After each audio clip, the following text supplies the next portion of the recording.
우리에게 바람이 있다면 신앙생활 잘하고 지혜롭게 살아가면서 삶에서 그 얻는 열매가 아름다운 것이기를 바랍니다. 그런데 우리가 바라는 대로 될지 안 될지는 모릅니다. 아직 오지 않는 미래의 일이기 때문이죠.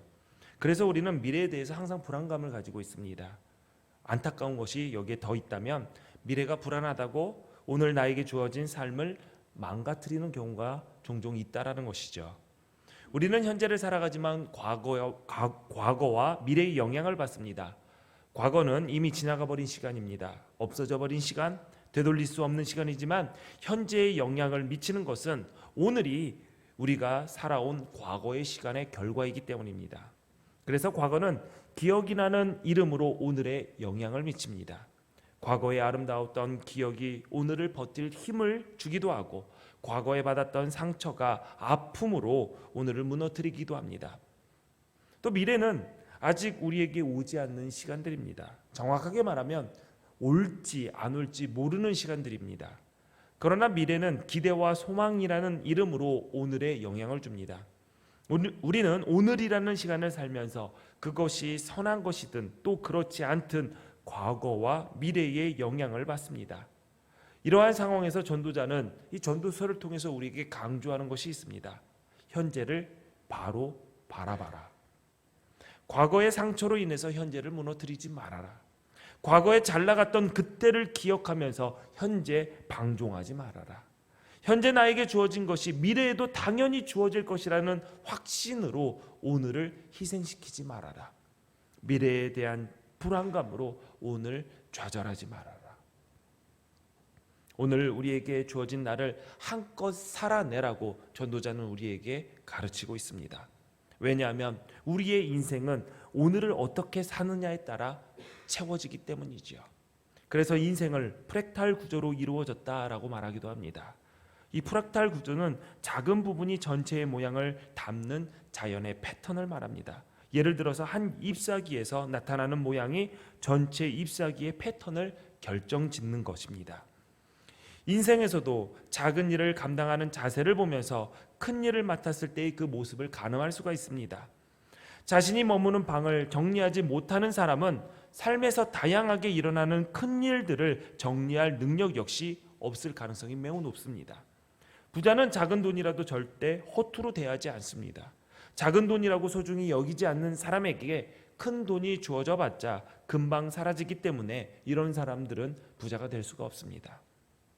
오늘을 소중히 여기지 못하는 사람과 삶의 작은 순간이라도 허투루 보내지 않은 사람의 인생은 차이가 있을 수밖에 없습니다. 매일 반복되는 작은 일에도 그 안에 담겨진 주님의 뜻을 발견하며 의미 있게 즐길 줄 아는 사람이야말로 하나님께서 내 삶을 은혜의 선물로 채우신다라고 고백할 수 있게 됩니다. 살다 보면 우리에게 주어진 인생의 역할들이 있죠. 그런데 그 역할이 마음에 들지 않을 때도 있습니다. 에레미야와 같은 선지자가 그렇습니다. 젊은 날에 하나님의 선지자로 부름을 받았는데 전해야 할 말씀이 사람들이 가장 듣기 싫어하는 심판에 대한 말씀입니다. 너희들은 망해서 열방 가운데 놀림감이 될 것이다. 이런 하나님의 말씀을 대언하는 에레미야가 평생 살면서 어디서 환영을 받을 수 있었을까요? 묵묵히 그 악역을 감당하는 에레미야의 모습을 바라볼 때 좀 가슴이 먹먹해지기도 합니다. 이렇게 각 사람에게 맡겨지는 역할은 내 뜻과 상관없이 제각각입니다. 어떤 사람은 씨 뿌리는 역할만 하기도 하고 어떤 사람은 누가 뿌려놓은 씨의 열매를 거두는 역할을 하기도 합니다. 그런데 우리는 너무 쉽게 지금 현재 드러나는 일만 바라보고 성공했다, 복받았다, 실패했다, 복받지 못했다라고 단정짓습니다. 인생의 가치는 인간이 판단하는 것이 아니라 하나님께서 판단하시는 것입니다. 인간의 눈으로 볼 때 에레미야를 한번 보십시오. 누가 봐도 실패한 인생입니다. 그는 어디를 가나 환영받지 못했고 예루살렘이 바벨론에 의해 함락되었을 때 그의 인생의 말로도 아름답지 못했습니다. 예수님의 제자들, 사도 바울, 그들은 뿌리는 고된 역할을 맡았습니다. 그의 인생 속에서 뿌린 씨앗을 거두지 못했습니다. 그렇다면 그들의 삶도 실패했다라고 말할 수 있을까요? 우리는 판단할 수가 없습니다. 모든 것이 하나님의 손 안에 있기 때문입니다. 본문 1절을 보니까 이 모든 것을 내가 마음에 두고 이 모든 것을 살펴본즉 의인들이나 지혜자들이나 그들의 행위나 모두 다 하나님의 손 안에 있으니 사랑을 받을는지 미움을 받을는지 사람이 알지 못하는 것은 모두 그들의 미래의 일들임이니라 라고 했습니다. 전도자는 사랑을 받으면 살지 미움을 받으면 살지 어떤 역할을 맡으면서 살아갈지 이것은 다 미래의 일이다 라고 얘기를 합니다. 미래의 일이다 라고 말하는 것은 인간이 알 수 없다라는 것을 의미하는 것입니다. 모든 것이 하나님의 주권 아래에 있기 때문에 알 수 없습니다. 나의 인생 또한 마찬가지입니다. 내 인생을 바라보면서 나는 성공한 인생이지 반대로 내가 실패한 인생을 살아가고 있다 이렇게 쉽게 판단해서는 안 됩니다. 믿음을 가진 성도라면 모든 것이 하나님의 손 안에 있다라고 믿는다면 우리는 우리 자신을 포함하여 누구를 향해서도 그의 인생을 향해 함부로 평가해서는 안 됩니다. 그것은 하나님께서 하실 일입니다. 전도자는 이 일을 깨닫고 오늘 본문을 통해서 우리에게 이어서 말하라고 있습니다. 본문 2절을 보니까 모든 사람에게 임하는 그 모든 것이 일반이라 의인과 악인, 선한 자와 깨끗한 자와 깨끗하지 아니한 자, 제사를 드리는 자와 제사를 드리지 아니하는 자에게 일어나는 일들이 모두 일반이니 선인과 죄인, 맹세하는 자와 맹세하기를 무서워하는 자가 일반이로다. 전도자는 사람이 각자 자신의 다양한 인생을 살아도 모두 다 똑같다라고 말을 합니다. 그 이유는 모두에게 동일하게 인생의 끝이 오기 때문입니다. 이 사실을 모르는 사람은 없지만 유념하면서 살아가는 사람들은 많지 않습니다. 전도자는 해 아래서 이루어진 일들을 보면 불공평한 일들 투성이지만 공평한 것이 한 가지 있다며 모든 사람에게 똑같이 죽음이 주어진다라고 말합니다. 각자의 인생의 내용을 보면 어떤 이는 잘 나갔고 어떤 이는 그렇지 못했고 어떤 이는 의인으로 어떤 이는 악인으로 어떤 이는 하나님을 예배하며 살았고 또 어떤 이는 예배하지 않고 살았지만 각자의 인생의 내용은 차이 있어도 그 끝은 그 죽음이다. 이 죽음은 이러한 차이를 아무것도 아닌 것으로 만든다라고 말을 합니다. 이어서 전도자는 모두 다 죽음으로 똑같이 끝나는 다양한 인생들의 특징을 이렇게 정리합니다. 3절을 보니까 모든 사람의 결국은 일반이라 이것은 해 아래에서 행하지는 모든 일 중에 악한 것이니 곧 인생의 마음에는 악이 가득하여 그들의 평생에 미친 마음을 품고 있다가 후에는 죽은 자들에게 돌아가는 것이라. 전도자는 모든 인생을 간단하게 한 문장으로 표현합니다. 악한 마음을 품고 미친 짓 하다 죽는다. 좀 심한 말 아닌가라고 생각이 되어지지만 사실 사람들의 마음에는 악으로 가득 채워져 있습니다. 자신을 정직하게 성찰할 줄 아는 사람은 내 안에 악함이 있다라는 것을 부정하지 않습니다. 아담과 하와가 스스로 선악을 분별하는 하나님의 자리에 오르려고 했던 인류 첫 번째 범죄는 지금도 우리를 통해서 계속되어지고 있습니다. 모든 인간은 선을 분별하지 못하고 원하지도 않고 행하지도 않고 선하신 하나님을 찾지도 않습니다. 시편 14편 1절을 보니까 어리석은 자는 그의 마음에 이르기를 하나님이 없다 하는도다. 그들은 부패하고 그 행실이 가증하니 선을 행하는 자가 없도다 라고 했습니다. 또 사람들은 미친 마음을 품고 있습니다. 광기의 역사라는 책에 인상적인 구절이 있습니다. 미는 추함을, 부는 빈곤을, 영광은 치욕을, 앓은 무지를 은폐한다. 그렇습니다. 악인들은 정의를 내세워서 자신의 악을 덮습니다. 깨끗하지 않은 사람은 청결로 자신의 불교를 감춥니다. 분열시키는 자는 통합을 외치면서 자신의 과오를 가립니다. 하나님을 섬기고 예배하는 자는 하나님을 섬기고 예배하지 않는 자는 예배라는 행위를 통해서 자신의 불순종을 가리고 죄인은 선으로 자신의 죄를 은폐하려고 합니다. 지금 이 시간도 우리 가운데는 나만 하나님만 돼, 나는 그 정도는 아니잖아 라고 하면서 스스로 자신에게 면죄부를 주면서 나는 괜찮지, 이렇게 말하는 것이 우리의 모습입니다. 끝까지 우리의 죄를 가리려고 합니다. 세상에는 광기로 가득합니다. 정치, 경제, 군사, 문화, 예술 등 어느 하나 인간의 광기가 투영되지 않은 영역이 없습니다. 많은 사람들이 무서운 이야기를 쉽게 합니다. 미치지 않고서 아무것도 이룰 수 없다. 미치지 않고서 이 땅에서 살아날 수가 없다. 미치지 않고서 성공할 수 없다. 지금 이 순간도 수많은 생명을 우습게 여기는, 그래서 우습게 죽여버리는 광기 어린 전쟁은 멈추지를 않습니다.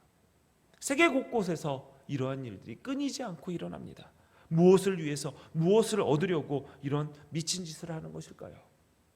서로를 갈라놓고 모욕하고 괴롭히면서 스스로 생각하기를 이 땅에 정의를 세운다라고 말하는 광기 어린 사람들이 너무나도 많습니다. 문제는 광기에 찬 이성이 정상적인 사람을 미친 사람으로 호도하는 경우가 생긴다라는 것이죠. 사도행전을 보니까 바울이 그를 재판하는 베스도 총독에게 복음을 전합니다. 그때 그 복음을 들은 베스도가 이렇게 얘기합니다. 바울아, 네가 미쳤구나. 너가 많이 공부해서 결국 너가 미쳐버렸구나. 그러자 바울이 이렇게 얘기합니다. 베스도 카카여, 내가 미친 것이 아닙니다. 나는 참되고 온전한 말을 하고 있는 것입니다. 누구의 말이 맞습니까? 누가 미쳤고 누가 제정신입니까?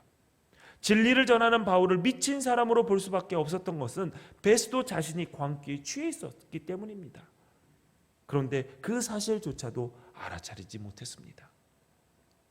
모든 인생 속에는 악과 광기로 가득하지만 전도자는 그래도 이 일을 해결할 기회가 살아있는 동안에는 있다라고 얘기합니다. 본문 4절을 보니까 모든 산자들 중에 들어있는 자에게는 누구나 소망이 있음은 산 개가 죽은 사자보다 낫기 때문이다 라고 말합니다. 살아있다라는 이 말은 두 가지 의미의 결합입니다. 살아라는 의미는 산다, 생명이 있다라는 것이고, 이다라는 말은 존재를 의미하는 단어입니다. 즉 살아있다라는 것은 생명으로서 존재하고 있다, 가치가 있다라는 것을 의미하는 것이죠. 내가 살아있다라는 것은 가치 있는 존재로 있는 것을 말합니다. 성경에서 개의 이미지는 가장 비천하고 하찮고 부정한 존재로 사용되어집니다. 반면에 사자는 하나님의 능력, 왕의 권세, 최고의 위엄을 상징하는 동물로 쓰여집니다. 사자와 같이 높은 권력의 자리에 앉아있고 아름다운 용모와 기품을 가진다 한들 살아있지 않으면 존재로서의 가치는 없는 것입니다. 반면에 가장 비천하고 하찮은 개와 같다 할지라도 살아있다라는 것은 존재로서의 가치가 있다라는 것을 의미하죠. 살아있음은 존재 자체로서 가치 있다라는 것은 그 의미를 넘어서 살아있다라는 것 자체가 기회가 있다라는 것을 나타냅니다. 그 기회가 무엇일까요? 전도자는 이렇게 얘기합니다. 마음에 가득한 악과 광기를 해결할 그 기회는 살아있는 동안 있다라고 얘기합니다. 악과 광기로 가득한 존재를 어느 누구도 가치 있다라고 말할 수는 없습니다. 그러므로 살아있다라는 것은 그 악과 광기를 계속 가지고 있다라는 것을 말하는 것이 아니라 그 광기를 해결하며, 악을 해결하며, 내가 그래도 더 선한 존재가 돼야지, 내가 가치 있는 존재가 되어야지, 내가 제정신으로 살아가는 존재가 되어야지 라고 도전하는 것을 의미하는 거죠. 독일의 철학자 칼 야스퍼스는 이렇게 얘기했습니다. 인간 존재는 인간 되어갑니다. 오늘 우리가 살아가고 있다라는 것은 그냥 아침에 일어나서 산다라는 것이 아니라 무언가 되어가고 있음을 의미합니다. 하나님께서 오늘 우리에게 허락하신 그 오늘이 나에게 주어졌다면 그것은 바로 하나님이 어제보다 더 나은 존재가 되라고 기회를 주신 것입니다. 더 나은 존재가 된다는 것은 이 땅에서 뭔가 성취하고 성공하라라는 것이 아닙니다. 이미 전도자는 앞절에 인간의 삶은 죄를 짓거나 미친 짓 하거나 둘 중에 하나다라고 얘기를 합니다. 더 나은 존재가 되라는 것은 마음에 가득한 악과 광기를 몰아내어 선한 존재로, 또 다른 이들의 유익을 먼저 구하는 자들로 서라는 것이죠. 그래서 아직 살아있는 자들에게는 소망이 있는 것입니다.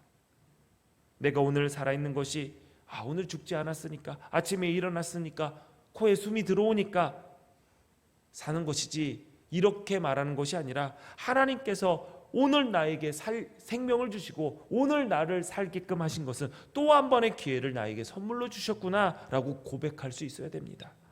지금 참담하게 무너져서 일어날 힘이 없고 살기 싫다라고 그러한 마음이 든다면 여러분 한 번 더 일어나십시오. 여러분에게 오늘 기회가 주어졌습니다. 아직 내가 살아있다라는 것은 나에게 소망이 있다라는 것을 의미합니다.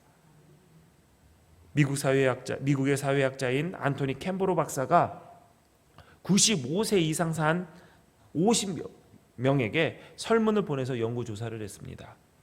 그 질문이 이거였습니다. 만일 당신이 다시 한번 살 수 있다면 어떻게 살겠습니까? 라고 물었을 때 대부분의 사람들이 공통적으로 세 가지를 대답했다고 합니다. 첫 번째로 보면 여유를 가지고 삶을 성찰하면서 살겠다. 인생에 주어진 하루를 정신없이 바쁘게 살아가는 것이 아니라 내가 지금 바르게 살아가고 있는 건 맞나? 내가 지금 가치 있게 살아가는 것이 맞나? 물으면서 살아가겠다라고 말을 했습니다. 지금까지 바쁘기만 했는데 무엇을 위해서 바빴는지, 내가 열심히 살기는 했는데 무엇을 위해서 열심히 살고 있는지 방향도 모른 채 부지런히 사는 것, 열심히 사는 것이 좋은 것이지, 그게 선한 것이지 라고 생각하면서 살아갔던 그 삶을 후회하고 있는 것이죠. 또 하나는, 두 번째는 기회가 있을 때 미루지 않고 도망가지 않고 도전하며 살겠다라는 대답을 했습니다.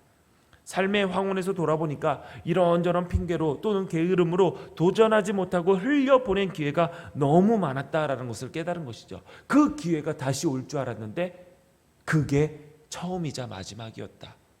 그때 내가 그 기회를 잡았어야 되는데, 그때 그것을 미루지 말았어야 되는데, 그때 나에게 내민 그 손을 잡았어야 되는데, 그때 사랑했어야 되는데, 그때 화해했어야 되는데, 그때 그 일에 함께 했어야 되는데, 나중에 기회가 또 오겠지 미루면서 놓쳐버린 것들이 너무나도 많다라는 것이죠.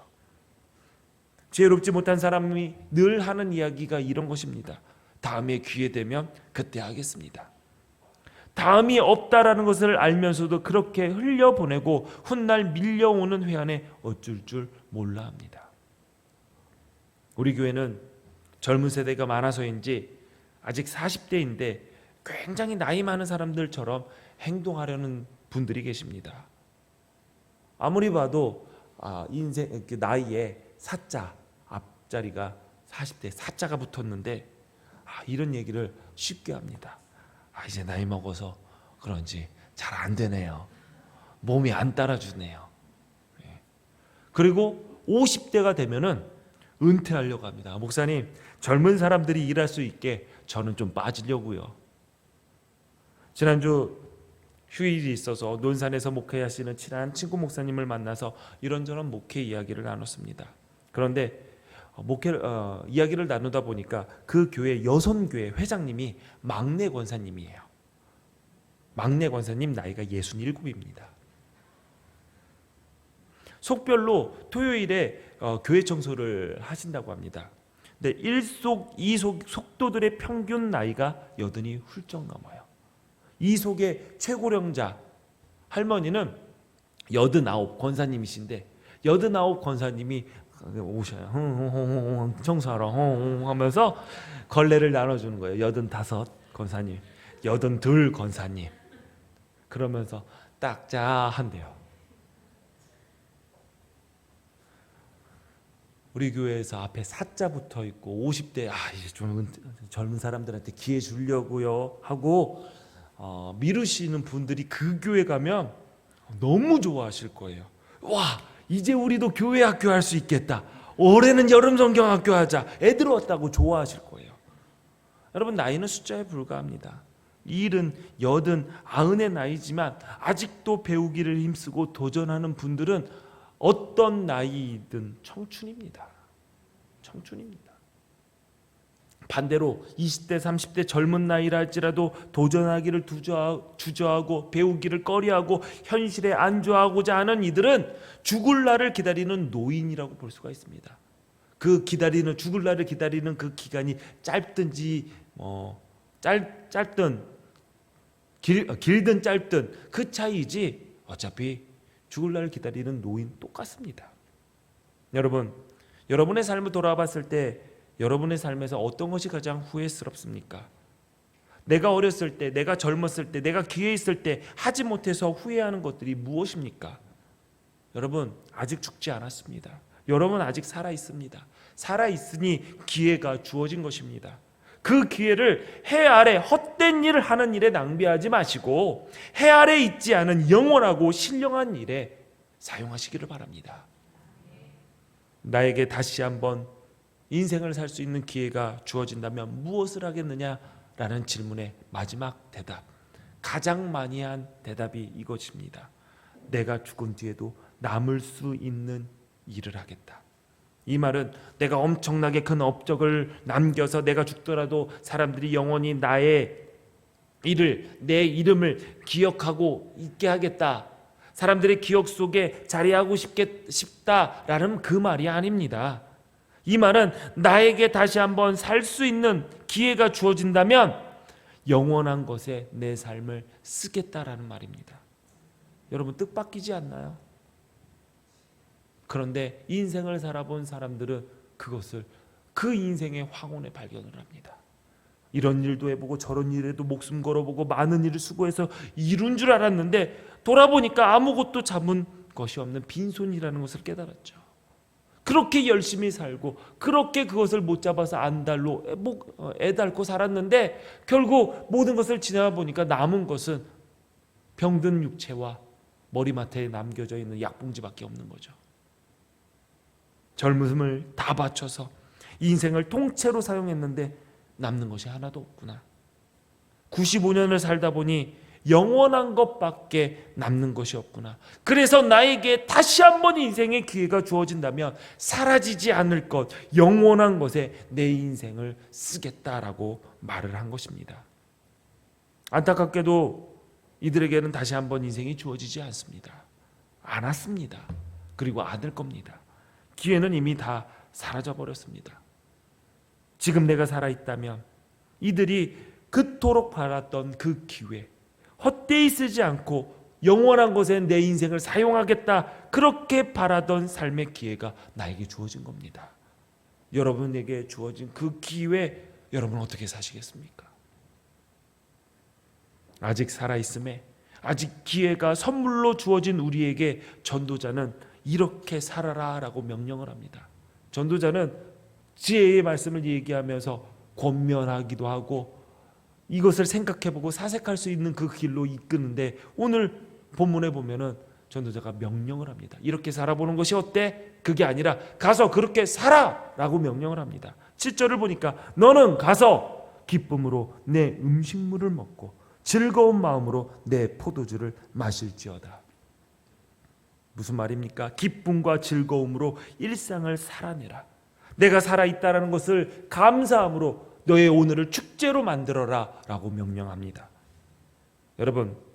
여러분은 어떨 때 기쁘십니까?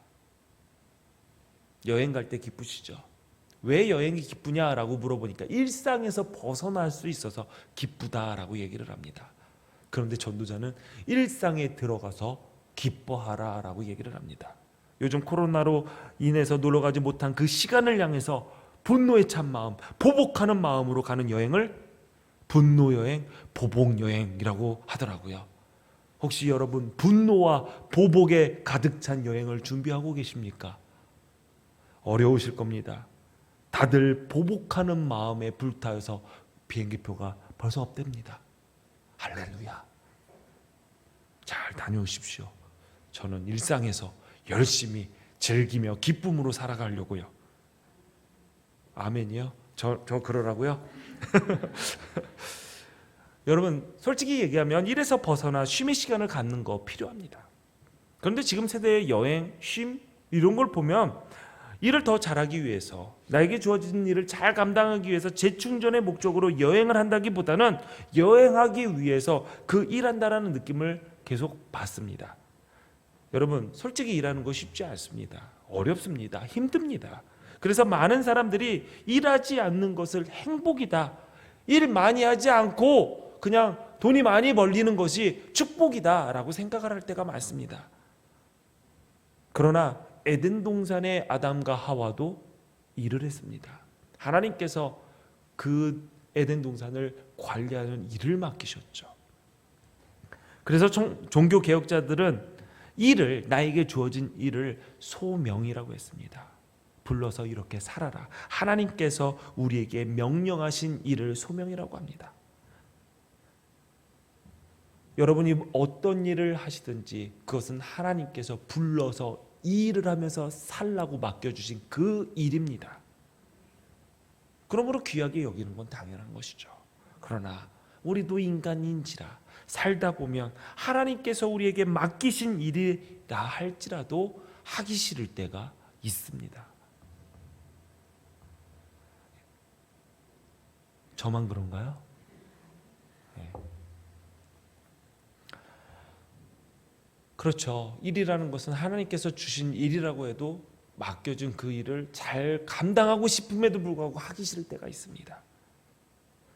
어떤 목사님이 그것을 해결할 수 있는 방법을, 지혜의 말씀을 강의 중에서 이렇게 말씀하시더라고요. 행복하게 사는 방법. 제가 알려드리겠습니다. 첫 번째, 좋아하는 일을 하면서 살면 된대요. 너무 깜짝 놀라셔서 반응이 없으시네요. 여러분, 행복하려면 좋아하는 일을 하면서 살라고 얘기를 합니다. 근데 여러분 지금 좋아하는 일을 하면서 사시나요? 많은 사람들이 좋아하는 일을 하면서 살면은 참 좋겠는데 좋아하는 일을 하면서 살기가 어렵습니다. 그래서 두 번째 방법을 얘기해 줍니다. 만약 좋아하는 일을 할 수 없다면 지금 하는 일을 좋아해라. 그러면 행복해진답니다. 아무리 생각해도 지금 하는 일이 좋아지지 않는다면 어떡합니까? 그래서 목사님이 이렇게 얘기하더라고요.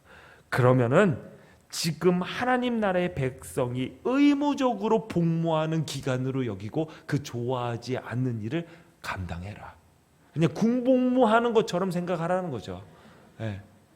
그래도 얼마나 감사해요. 국방부 시계는 늦게 흘러도요 제대 날짜는 꼭 와요. 언젠가 그 일이 끝날 날이 온다라니까 그냥 그 일이 하기도 싫고 좋지도 않고 그래도 내가 하나님 나라의 백성이니까 군복무하듯이 감당하라는 거죠. 그렇다 보면 제대하는 날이 오고 예비군도 끝나고 민방위도 끝날 날이 온다는 것입니다. 저는 그 이야기를 들으면서 뻔한 이야기지만 너무 마음에 와닿습니다. 하나님께서 맡겨주신 일이라면 그래, 기왕이면 내가 좋아하는 일로 만들어서 기쁘게 감당하자.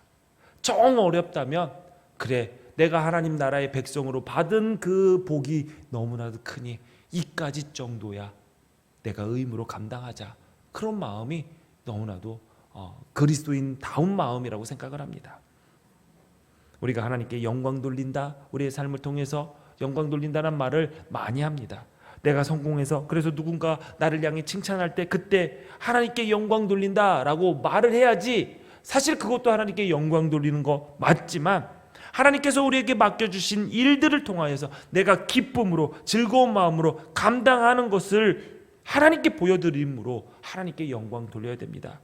본문 7절을 보니까 이는 하나님이 내가 하는 일들을 벌써 기쁘게 받으셨음이니라 라고 했습니다. 하나님 보세요. 주님께서 나에게 주신 이 일을 하면서 저 기쁨으로 살아가고 있습니다. 즐거움으로 살아가고 있습니다. 하나님 보세요. 정말 행복합니다. 하나님께서 이 모습을 보시고 기뻐하시면서 이것을 당신의 영광으로 삼으십니다. 그러니 하나님께서 우리에게 주신 일상의 삶을 통해서 영광 받으시기에 합당하기에 기쁨으로 즐거움으로 주어진 삶을 하나님의 선물로 여기며 한껏 살아내십시오. 8절을 보니까 내 의복을 항상 희게 하며 내 머리에 향기름을 그치지 아니하도록 할지니라 라고 했습니다. 이것은 나에게 주어진 삶을 소중히 받아들이는 자의 자세를 말합니다. 2차 세계대전 때 나치에 의해서 수용소에 끌려간 유대인들 가운데 끝까지 버텨 살아남은 사람들의 공통점이 있었습니다. 그들은 수용소에서 짐승만도 못한 대접을 받으면서 살았지만 스스로 인간됨을 포기하지 않았습니다. 볼품없는 수용복이었지만 단정하게 옷을 입었습니다. 다 떨어진 신발일지라도 절대로 뒤축을 꺾어 신지 않았습니다. 아침이면 세수할 물이 없지만 유리 조각을 찾아서 자신의 수염을 정리하며 면도했습니다. 의복을 항상 희게 하고 머리에 향기름을 그치지 않게 하는 것, 이것은 나에게 주어진 오늘을 소중히 여기는 자의 모습입니다. 어떤 사람이 날마다 하나님께 자기의 소원을 들려달라고 기도를 했어요. 하나님께서 그의 기도가 너무나 간절해서 그의 기도를 들으셨습니다. 그래서 그에게 찾아가서 이렇게 얘기했죠. 무엇이든지 원하는 거 3가지만 얘기해라. 내가 다 들어주겠다. 그 후에는 아무것도 안 들어줄 거니까 잘 생각해서 3가지를 요구해라. 그 사람이 뛸 듯이 기뻐했습니다. 그리고 당장 첫 번째 소원을 말했습니다. 하나님, 제가요 더 예쁘고 좋은 여자와 결혼할 수 있게 지금 제 아내를 얼른 데려가 주세요. 설마 이런 엉터리 기도에 하나님께서 응답하실 것이다 라고 생각하지 마십시오. 그러나 이야기니까 하나님께서 그 기도를 응답하셔서 바로 그날 그의 아내를 데려가셨어요. 아내의 장례식을 치릅니다.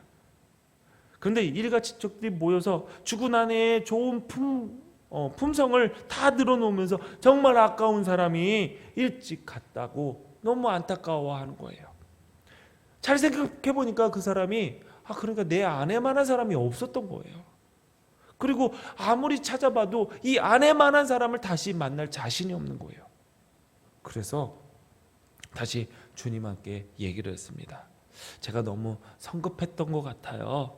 그냥 죽은 아내를 다시 한번 살려주세요. 그래서 아내가 살아났습니다. 이제 몇 개 남았죠? 하나 남았어요. 야, 잘못 구하면 이제 바로 잡을 기회도 없으니까 이번에는 실수하지 말아야지 해서 고민합니다. 여러 사람에게 조언도 구하죠. 그런데 정말 무엇을 구해야 될지 정말 모르겠는 거예요. 몇 해가 지났어요. 영 안 되겠다 해서 그 사람이 하나님께 말합니다. 하나님, 제가 무엇을 구할지 무엇을 청해야 될지 좀 조언 좀 해주세요. 그러니까 주님이 그걸로 소원을 쓴 게 아니라 웃으시면서 이렇게 조언을 해주셨어요. 살다가 무슨 일이 닥치든 만족할 줄 아는 마음을 달라고 구해라.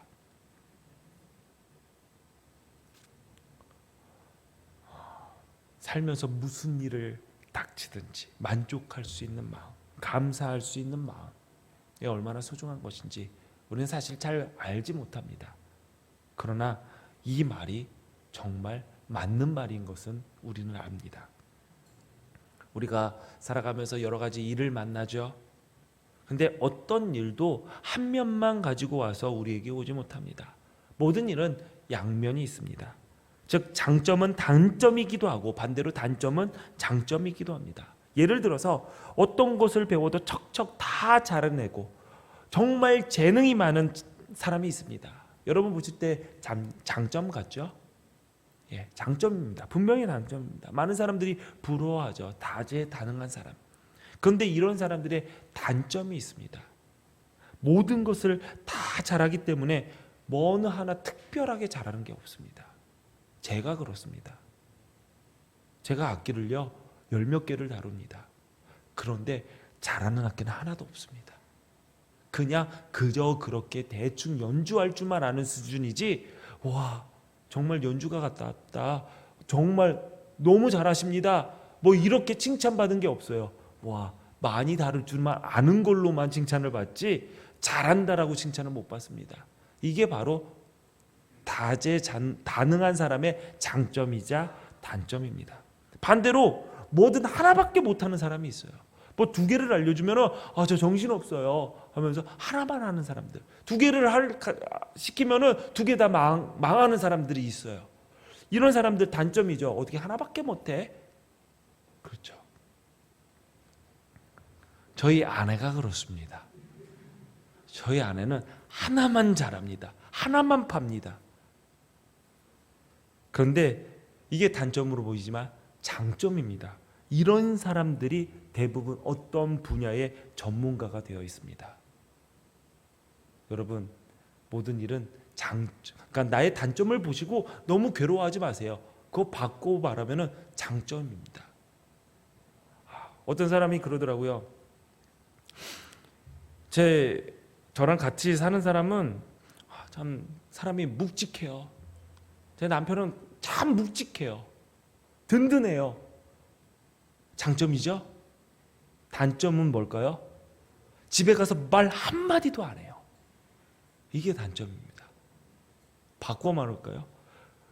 우리 남편은 너무 재미있게 유머러스하고 말도 많고 분위기 잘 띄워줘요. 장점이죠? 단점으로 볼까요? 진득함이 없어요. 모든 게 그런 겁니다. 그러니 여러분, 장점을 자랑할 것도 없고 단점을 숨길 것도 없습니다. 그러면 여러분은 어떻게 살아야 될까요? 무엇을 먼저 봐야 될까요? 밝은 것, 장점을 볼 줄 알아야 되죠.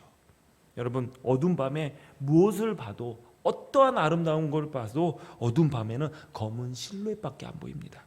하지만 해가 떠올라서 아침이 되면 모든 것이 저마다 아름다운 색채를 뽐내죠. 마찬가지입니다. 우리 마음에 빛이 없으면, 빛이신 예수 그리스도가 없으면 제 아무리 아름다운 것도 아름답게 볼 수가 없는 것이죠. 하지만 우리 속에 빛이 있으면 세상은 아름다움으로 충만해질 것입니다.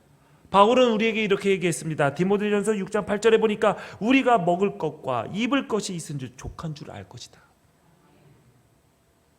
야, 먹을 거 있고 잘 거 있고, 야, 등 따쓰고 배부르니까 뭐 충분하지, 이 얘기가 아닙니다. 먹을 것과 입을 것이 있으니 우리에게는 더 필요한 게 없다. 왜? 빛이신 주님이 나의 마음을 조명해 주시니 나에게 주어진 모든 것들이 다 아름답기 때문에, 그것을 볼 줄 아는 그러한 믿음을 가졌기 때문에, 그러한 능력이 우리 안에 있기 때문에 먹을 것과 입을 것이 있으니 뭐가 더 필요하냐, 그 얘기입니다. 복 많은 사람들, 복 받은 사람들, 많이 가진 사람을 말하는 것이 아니라 많이 누릴 줄 아는 사람을 말합니다. 전도자는 본문 9절을 통해서 이 이야기를 하고 있습니다. 내 헛된 평생의 모든 날, 곧 하나님이 해 아래에서 내게 주신 모든 헛된 날에 내가 사랑하는 아내와 함께 즐겁게 살지어다. 그것이 내가 평생의 해 아래에서 수고하고 얻은 내 몫이니라. 여기에 아내라고 쓰여진 구절에 내 주변의 사람들을 넣으셔도 무관합니다. 내 사랑하는 부모와 내 사랑하는 자녀들과 내 사랑하는 이웃들과 내 사랑하는 교회 지체들과 함께 즐겁게 살지어다. 즐겁게 살아가는 것, 이 시대가 말하는 욜로, 인생은 한번 보니까 즐겨보자, 소확행, 소소하지만 작은 거에서 확실한 행복을 찾아보자, 또한 말초적인 놀이 문화를 통해서 얻는 기쁨, 그것을 말하는 것이 아닙니다. 하나님께서 말씀하신 이 즐거움은 전제가 있습니다. 함께, 모두에게 열린 공동체적인 것이지 나만의 쾌락, 나만의 만족과는 상관이 없는 것입니다. 매일을 축제로 만들 수 있는 비결은 빛이신 주님의 눈으로 세상을 보고 나에게 주신 하나님의 사람들을 귀하게 여기며 살아가는 것입니다. 이것이 하나님께서 우리에게 주신 복이자 선물입니다. 나에게 주어진 일상이 하나님의 은혜가 내리는 통로라는 사실을 기억하시면서 나에게 주어진 사람들과 함께 축제의 즐거움을 누리며 사십시오. 오늘도 우리를 돌보시는 손길을 매일매일 허락하신 하나님께서 우리와 함께 하십니다. 기도하겠습니다. 전능하신 하나님, 오늘 우리에게 생명을 주셔서 다시 한번 우리에게 기회를 주심에 감사합니다. 매일 반복되는 일상이 매일 우리에게 당연하게 주어지는 것으로 알고 하나님의 선물인 것을 깨닫지 못했던 우리의 연약함을 불쌍히 여겨 주옵소서. 하나님께서 허락하시는 이 기회, 하나님의 오늘이라는 하나님의 선물을 허투루 가치 없이 보내는 것이 아니라 하나님께서 주신 이 선물을 우리의 사랑하는 사람들과 함께 즐겁게 축제의 날을 만들 수 있도록 우리에게 지혜를 허락하여 주옵소서. 없는 것에 집중하며 불평하는 인생이 아니라 이미 주어진 수많은 것들을 보며 기쁨으로, 감사함으로, 즐거움으로 그것들을 누리게 하옵소서. 예수님 이름으로 기도합니다. 아멘. 다 같이 자리에 일어나셔서 준비한 예물을 주님께 드립니다.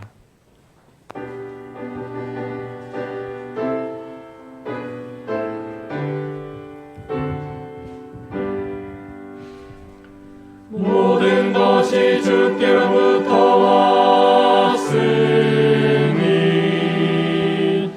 이 예물을 주께 드리나이다.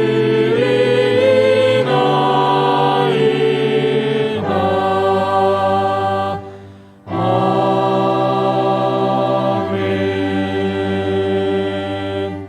드려진 예물 위해서 기도합니다. 하나님, 예배의 자리에 빈손으로 오지 않고 구별하여 하나님께 예물을 드립니다. 주님께서 기쁘게 받으실 줄 알고 세상에서 살면서 땀 흘려 일하여 얻은 소득을 하나님께 드립니다. 주님, 받으시옵소서. 하나님, 우리가 믿음의 여정을 잘 마칠 수 있도록, 또한 우리가 하나님의 일을 잘 감당할 수 있도록, 우리의 가정과 일터에 물질 때문에 어려움 겪지 않도록 때를 따라 돕는 은혜로 늘 함께하여 주옵소서.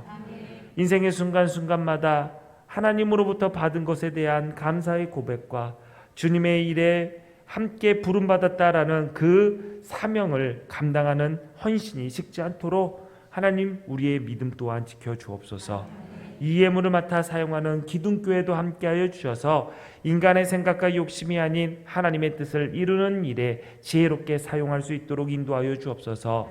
예수님 이름으로 기도합니다. 아멘.